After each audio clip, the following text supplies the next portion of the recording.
everyone, welcome to Hedgehog Hollow. Hope you're having a great day. Today I wanted to show you a really fun idea using the large rose stencil from the Crafters Workshop. Now I did a demonstration the other night on lots of different ways that you can use Glimmer Paste, the Nuvo kind of glitter paste, and I wanted to show you a finished card idea using this glitter paste, or Glimmer Paste even.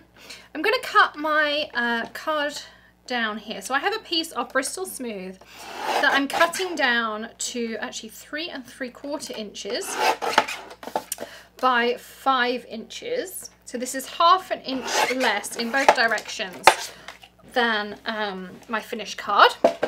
And I'm going to use a piece of masking tape.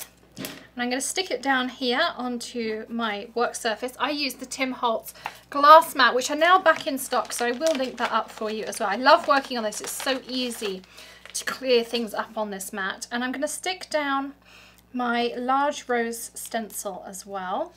And I'm just going to make sure I have both bits of the rose on. And I want to stick my stencil down so that it's not completely covering the front of my card. I kind of want round about half of it on the front of my card there. So for this, I'm going to just undo this Glimmer Paste. So my Glimmer Paste was actually a little bit stuck on the outside. Now, one thing you can do is pop some Vaseline around the edge of any of your paste on the thread there. It won't do any damage to your paste, but it makes it super easy so that they don't glue themselves shut. Or this one, I just kind of bang the edge around about on the edge of my table, and that does tend to loosen it. So before I start working with it, I'm going to give it a good little stir with my palette knife. So what I do is take some onto my knife here, and I'm going to drag it across like this. So make sure I go right to the edge of my cardstock. You don't need to go any further. We want to eliminate as much waste as we can. I'm going to do these leaves pink as well. You could absolutely grab another colour if you wanted to. And then I go over and I scrape off that top layer and I pop that back in my pot like this. And so that alleviates lots of waste. I'm going to do that one more time. So kind of take your spatula or palette knife, 45 degrees across your surface, and then you can pop anything extra back in there. I'm going to remove my stencil like this, and I wash that just with some warm water. I'm going to remove my cardstock. Now the reason you want to do this is you want to remove your cardstock and your stencil before your paste dries. And the reason you want to do that is otherwise you'll find it dries on top and you don't get a very nice edge. If, like me, you make a little boo-boo and you end up with some on the outside, you can just kind of take a palette knife and scrape that off. So I'm going to just go along here, and it comes off really easily.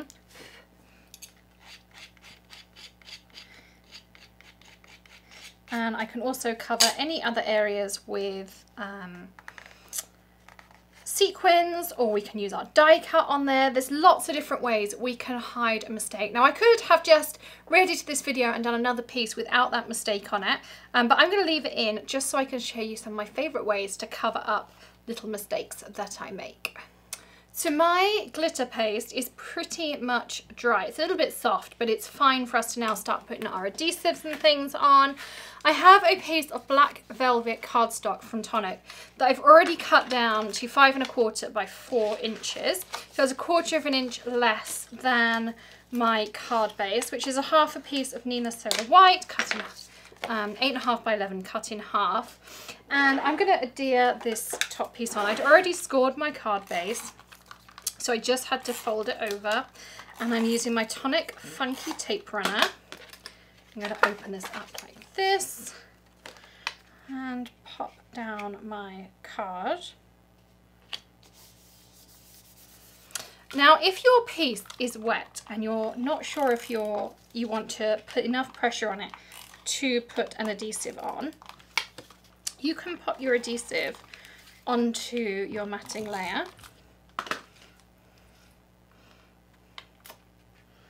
And now I'm going to pop this down, and you can absolutely now barely notice where I made that little mistake. There is a little bit down here on there, so I'm going to show you how I would cover that up.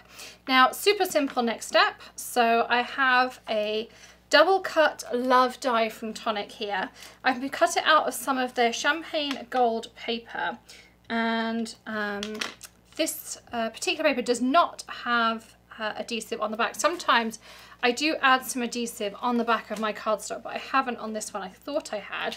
So I'm going to use my glue pen. So this is my Nuvo glue pen. I'm just pumping it off to the left in an area where I'm not crafting, just so that I don't get any adhesive in my wake. And so I'm just going to run my glue pen over it like this. Again, I just have a little scrap area I'm using over here where the glue is. So that's just what I'm doing. It's just running it over all those places.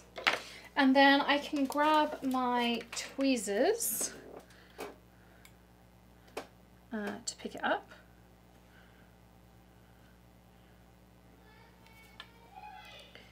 And I'm going to position down like this.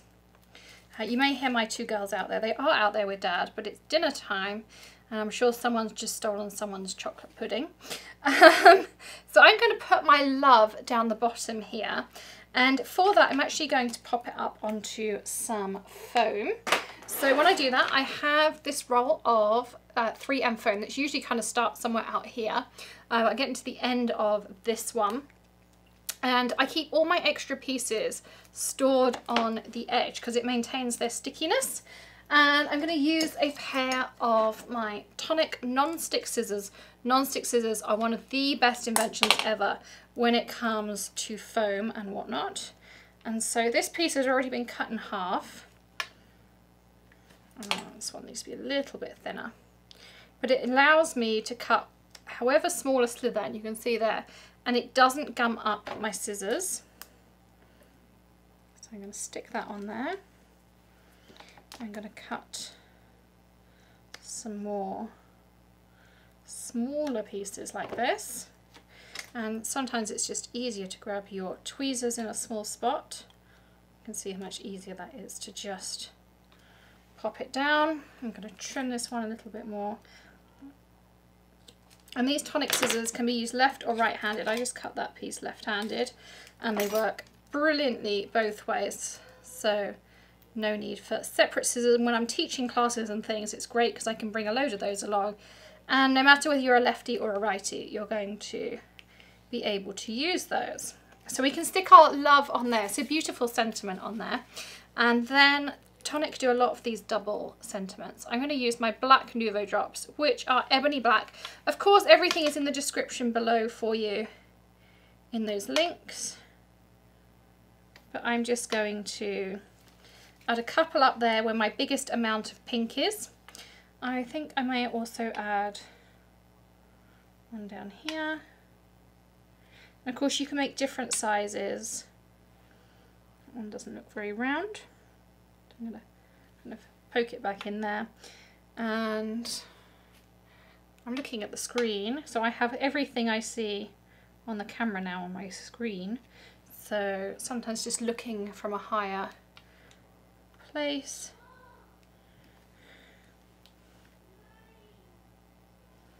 Like that.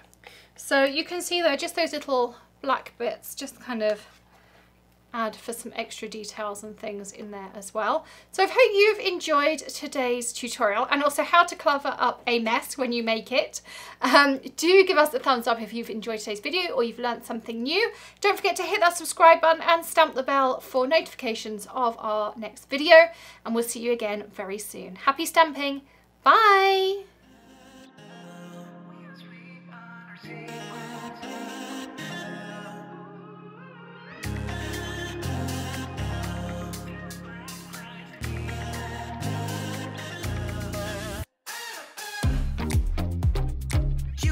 We're always on the edge.